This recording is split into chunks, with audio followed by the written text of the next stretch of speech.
Hello again, everybody. Welcome back to HemingwayLand.com, your source for quality, affordable land in the state of Nuevo Mexico. Today we have not one, not two, not three, but 4 new properties going live in a part of the state that I think is the prettiest, the most picturesque.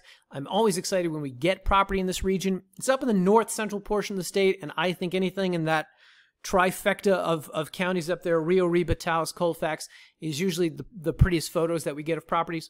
And that is particularly true of this region. I think this one's the best. This is out by Angel Fire.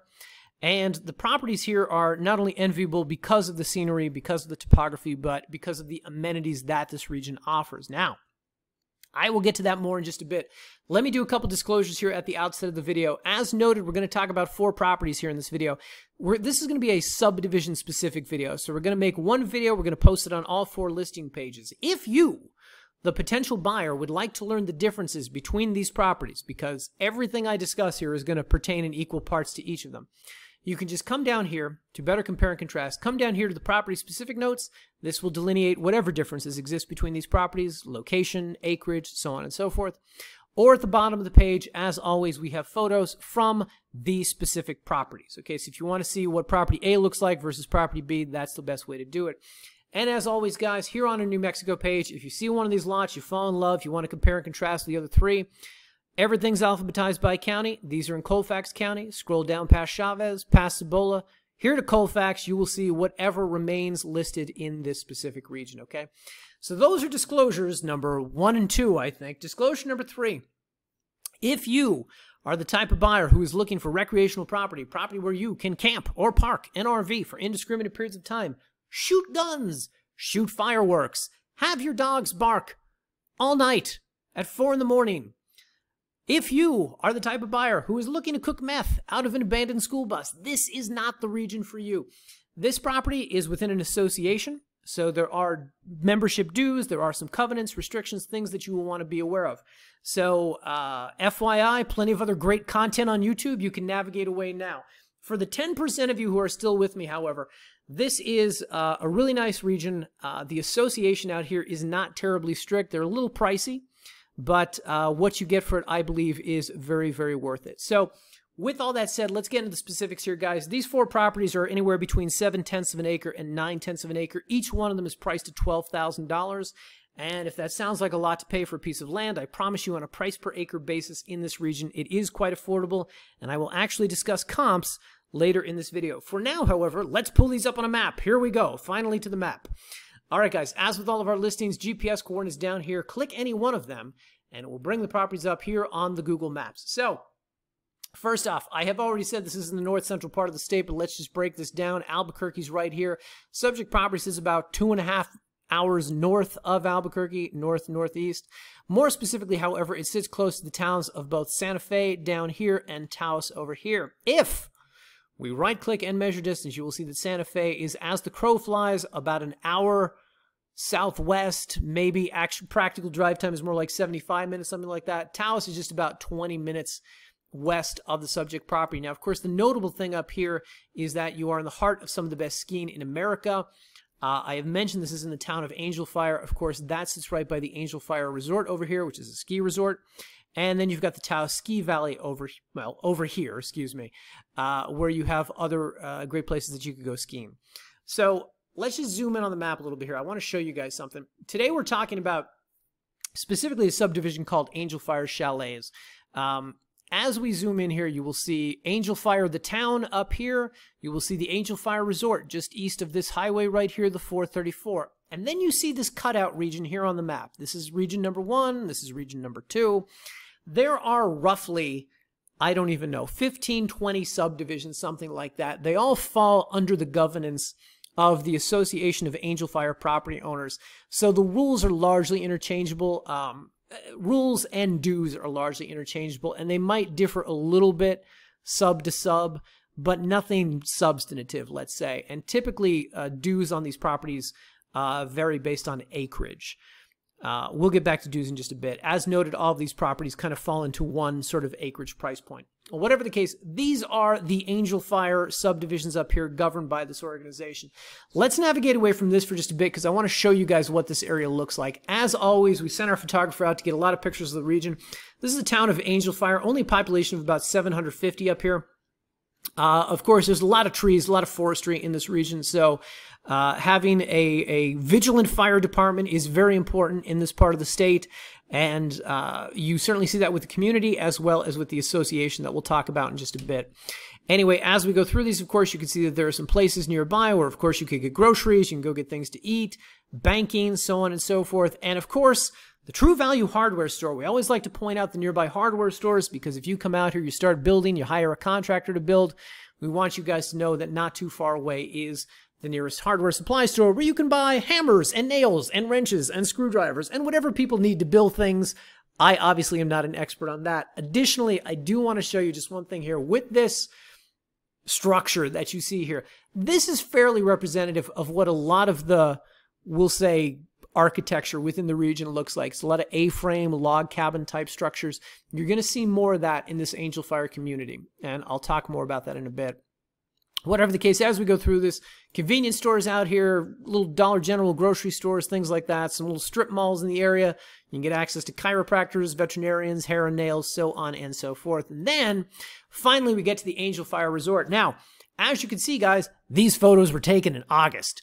So there's no snow on the ground, but when there's snow, oh, let me tell you, it looks fantastic. It looks pretty fantastic right now, but when there's snow on the ground, this whole thing is a ski slope right here. This whole thing, you can see the lift up here that takes you to the top of the mountain where you go skiing, so on and so forth. This is the resort down here on the ground, and as we go through the photos, I'm pointing this out because membership in this property owners association not only puts you in close proximity to the resort, it also gives you access to the resort. Part of the thing you're paying for with annual dues is 24/7, 365 access to the resort. So you have not only the resort, not only the skiing, but in the next photo here, you see little pictures of the golf course and the tennis courts that are out here.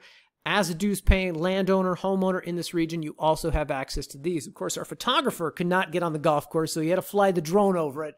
But you get the point. There's a golf course out here. So excellent ways to spend your time during the winter months. Excellent ways to spend your time during the summer months.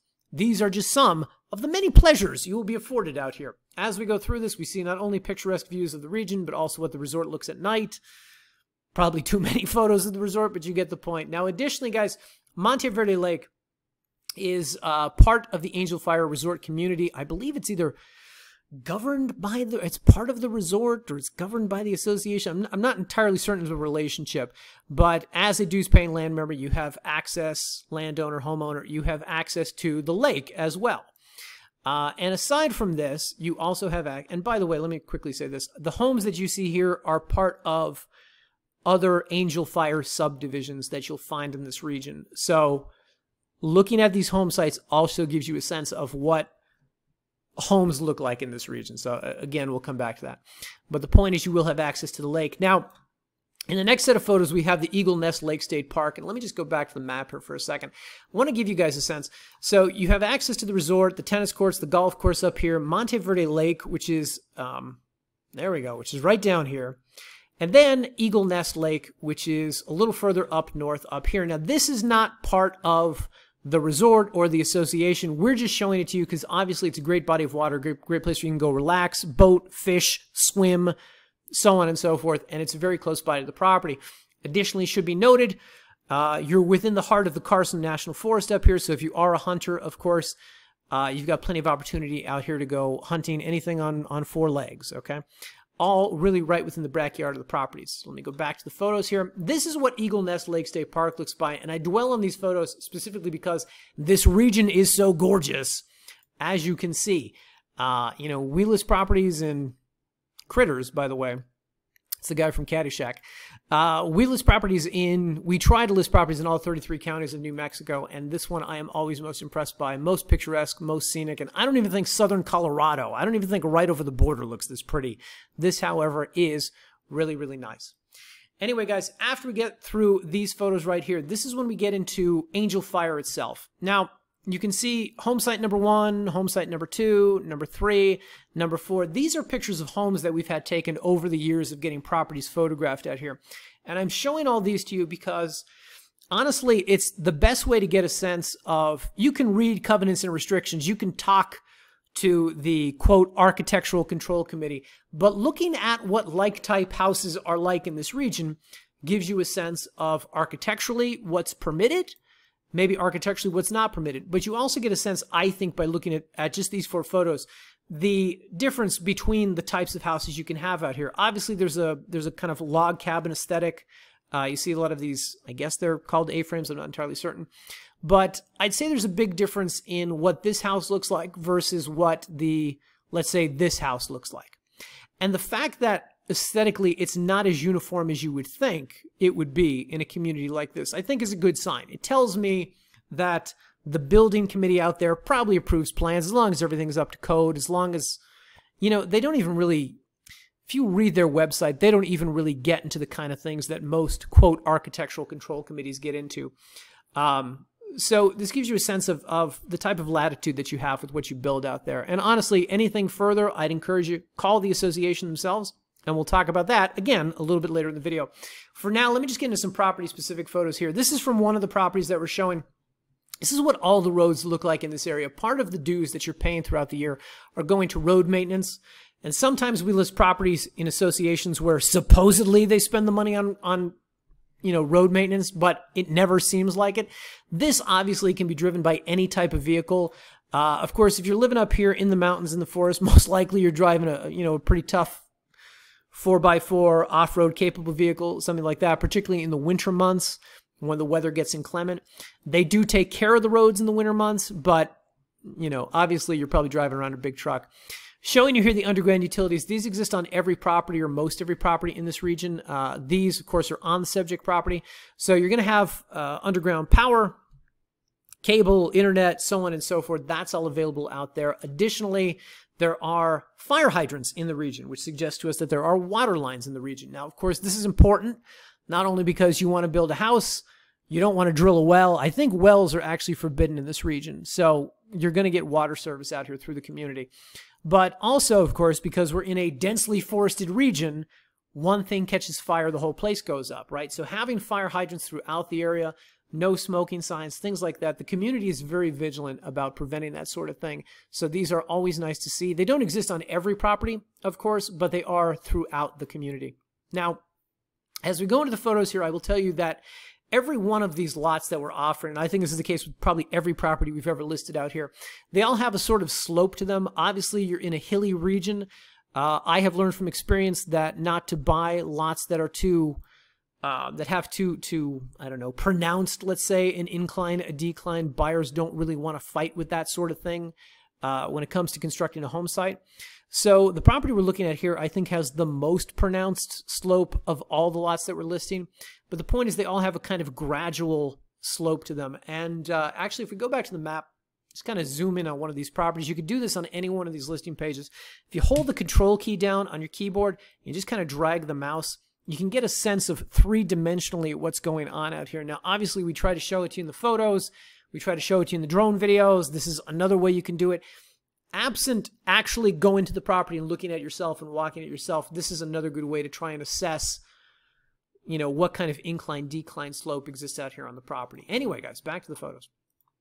So as we go through this lovely region, of course, just like the rest of the photos we've seen in the area, nice grassland, beautiful trees, so on and so forth. Now, the photos get a little visually redundant. I will tell you, we're looking at grass, we're looking at trees. So I'm just going to skip ahead here in the photo gallery down to the bottom. As always, guys, we've got somewhere, hang on, here we go. We've got the drone overlays that give you a sense of the exact footprint of the property. It's not as easy as we would like it to be to get plat maps out of Colfax County. So this is our best representation of the footprint of the land. But this is the size, this is the shape, this is the location. And as you can see with this specific property, you've got part of it that's treed, part of it that's not. You can see some developed home sites all around it. Again, if you look at the kind of homes that are in the region, it's always the best indication of what's permitted out there. And it looks like when you see a home that's kind of like this elaborate versus a smaller home like this, or ones with red roofs versus blue roofs versus brown roofs. It may not sound like a lot to you, but it's actually indicative of exactly how permissive the HOA probably is with construction out there. Anyway, if you scroll through these, of course, you will get an excellent sense of terrain, the surroundings. I like properties like this. You can get a sense from it when we look at the reverse angles here, but any property that's located on this hillside is going to have really nice views pointing the other way. And it's one of the benefits to buying a property on a slope like this is you've got obviously nice views of the surrounding community, and you can see what some of the neighbors, what they must experience when you look at those other angles. As we go here, you get a sense of exactly what you'd be looking down upon. And do we have one more angle? Yes, I think we do. Yeah, so this gives you a sense of the valley that expands out beyond you right here. And also gives you a sense of just kind of how developed this region is. It's not dense, you know. As we said earlier, there's a population of 750 out here, but there's some nice home sites. They're spread out. Your neighbors are not too far away, not too close, so on and so forth. Anyway, guys, I will let you explore the photo galleries of any one of these 4 properties on your own time. Again, we will have videos posted down here. For now, however, let's talk about the association that governs this region. Up here in the table, under the property-specific notes, we have notes about this. But Angel Fire Chalet subdivision is part of the AAFPO, Association of Angel Fire Property Owners. And if you click this link, it will take you to their website. A lot of times we buy properties in... So Property Owners Association, I'm just going to say POA. A lot of times we buy properties in POAs where they don't have a website. If you're lucky, they have a Facebook page they've updated sometime in the last decade. This one is pretty vigilant about making whatever information needs to be made available to their community, to their dues-paying members. You go to their website, there's a lot of documents here, a lot of things that are updated regularly, etc. I will also just show you guys, this is a, where's it at? Here we go. This is a copy of a welcome letter that we got when we bought property out there. We get this every time we buy land in the region. Talks about what you're entitled to as a dues-paying member, etc.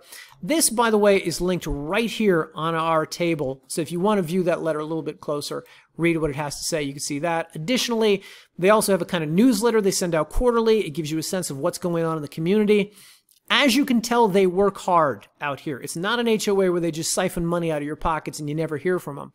This is an organization that works hard to protect the area, keep and maintain property values, as well as just kind of organize events for people. Just keep everybody as a community together, etc. So you can read over this. This is an example of what they offer out there. But the point is, again, it's not just there to collect your money. All right, so back to their website. The point is that the website is pretty informative. You can read through this. And there's also some contact information up here for the various officers, so on and so forth. If you want to reach out to them, talk to them, so on. Now, quick thing. Typically, when we have a website like this, we will have covenants and restrictions. I always spend a part of these videos talking about covenants and restrictions of what governs the area. If you come here and you click on this organizational documents page, it's going to take you to covenants and restrictions for each of the subdivisions that are in this area. And shockingly, despite the fact there are roughly 7 million links on this page, you can click on any one of these and you will not find anything that typically enumerates rules and regulations the way covenants normally do. So let me say this. We're looking at properties that are in the Angel Fire Chalets, Units 1, Unit 2, Unit 3. That's down here, okay? Click on any one of these. It's going to bring up this document. If you read through this document, you're going to learn next to nothing. Normally, when we read these documents, okay, these documents will say things like land can't be used for business purposes, no mining in the region. They talk about essentially don't be a nuisance, noise, disturbances, things like that, how you dispose of trash, what the land can't be used for as far as disposing of old beaten up cars, things like that. This document enumerates none of that. And these documents will typically also discuss minimum square footage. They'll talk about things like time limits to build. These are also not discussed in these documents. Now, does that mean that these rules don't exist? Does that mean you could go out there and do anything? No, quite the contrary. Again, we're in an area where people care about their property values. These are 6-figure homes, some of them 7-figure homes. It's just odd to me that no attorney for the organization ever said, don't you want to put this in writing? Okay. Point being, if you read through this, you're not going to learn a heck of a lot. And I would encourage you guys, if you doubt me on that, go through the other documents on this page. I didn't go through all of them, but I went through enough to see that it's basically the same verbiage repeated over and over. So, there's nothing enumerated here about can and can't, right? So let's talk about just what I have learned from dealing with this organization over the years. Number one, let me go back to the page here. So first off, we have a link not only to the AAFPO, but we also have a link to the Architectural Control Committee. Now this one's the big deal, right? So if you're going to buy land out here, and let me see where I have this link. Here we go. All right. Architectural Control Committee, also linked from the main website page.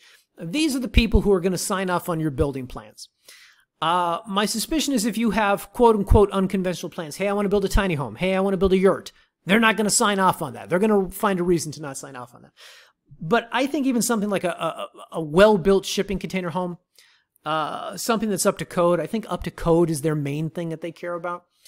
We have spoken to them, I've spoken to them, my assistant has spoken to them. Overall, you get the impression they're a fairly laid-back organization. Doesn't mean they don't have rules, but it just means they're not as rigorous about those rules as... or not as rigorous, let's say, in dictating what can and cannot be built. You will find property owners associations that will say you can only use these type of paint swatches on the exterior of the home.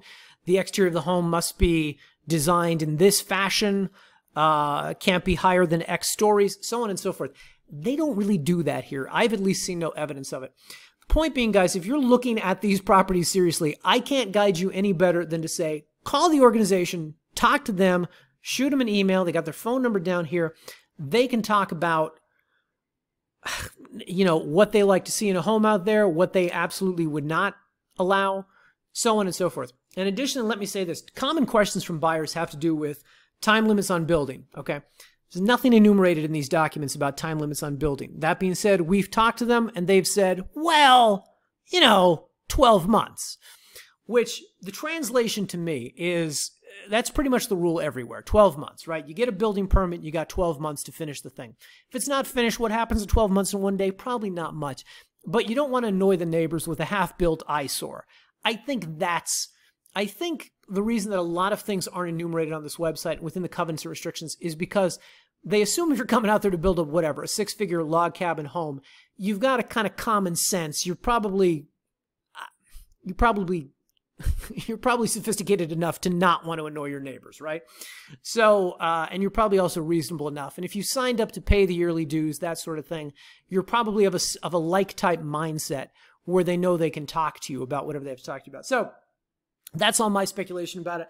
Point is, time limit to build, just to be clear, guys, own the property for 50 years, never do a thing with it. The day that you do want to develop it, the day you put a shovel in the ground, you get a building permit, you put a shovel in the ground, that's the day where theoretically the clock starts. That's number one. Number two, minimum square footage. I have seen nothing about minimum square footage, but I would be surprised in a region like this if they would allow a 400 square foot home. Whatever you consider a tiny home, 400, 600 square foot home, I would be surprised. So that's something, if you're seriously considering, call them, talk to them first. Before you spend $12,000 with us or anybody else, make sure you talk to an organization like this. Additionally, guys, another common question that we get from buyers when we're talking about organizations like this, annual dues. Here are the annual dues. And again, this varies per the size of the lot, but all the lots that we're listing today, these 4 properties are all under 1 acre. The yearly dues are roughly about $1,400 a year, so that's a little over $100 a month. It's probably less if you pay the whole thing at the outset. Additionally, annual taxes on these lots hover just under $300. Not too bad. Not too bad, particularly with the region that you're buying in and what you're getting access to out here. Now, finally, let me just do this, guys. I want to show you. I'm not entirely certain how informative I'm being here, but these are the things that I have gleaned over my years of buying land in this region. Finally, let's talk about comps. So I mentioned earlier the $12,000 for a lot of this size is pretty good on a price per acre basis. If you come to a website like Land and Farm, and you come here and you organize minimum square footage, let's say no minimum, and you put it at 5 acres as your max, and you apply that filter, and then you click search, right, in Colfax County. So you type in Colfax County, New Mexico, you do all that. Let's sort these by price. Lowest property first. 0.8 of an acre for $21,000 in Angel Fire right here. And they all go up from there. Okay, so you're going to find some here that are like $30,000 for an acre and a half, so on and so forth. The point is we are very competitively priced in this region. I would encourage you guys, look up comps, talk to realtors in the region. Well, maybe don't talk to realtors, but you get the point. You're not going to find property priced this affordably and this competitively within this area. So however much $12,000 seems, and I know it is a lot of money, in this area, it's actually pretty good. Finally, guys, if you're interested in purchasing these properties, I will have you know we closed on all of them through Title Services, Inc. in Colfax County. That means we got title insurance on all of them. That means that we will be providing you with a warranty deed. So the way this process works, come up here, click the Buy Now button. It'll take you to secure checkout. Guys, let me be clear. We're looking for the whole amount of money here, okay? We're looking for a cash buyer.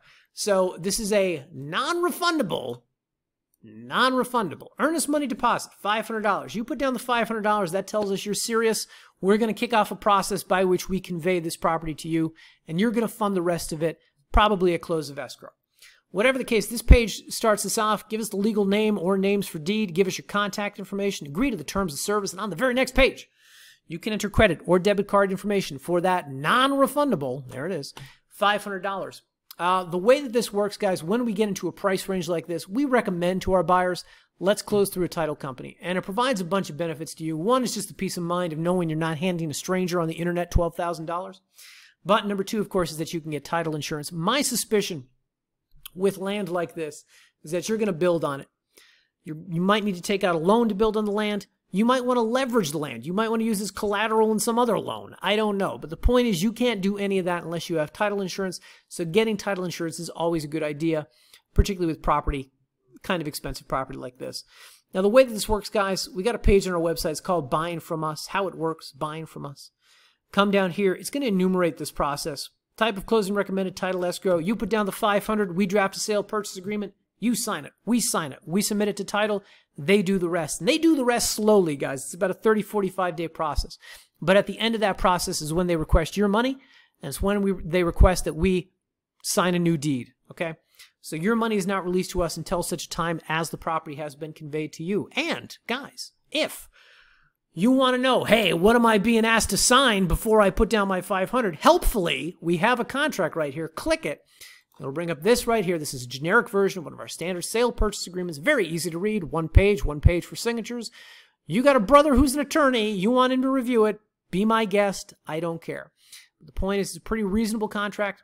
Title company won't do anything until they have a contract from both of us, signed by both of us.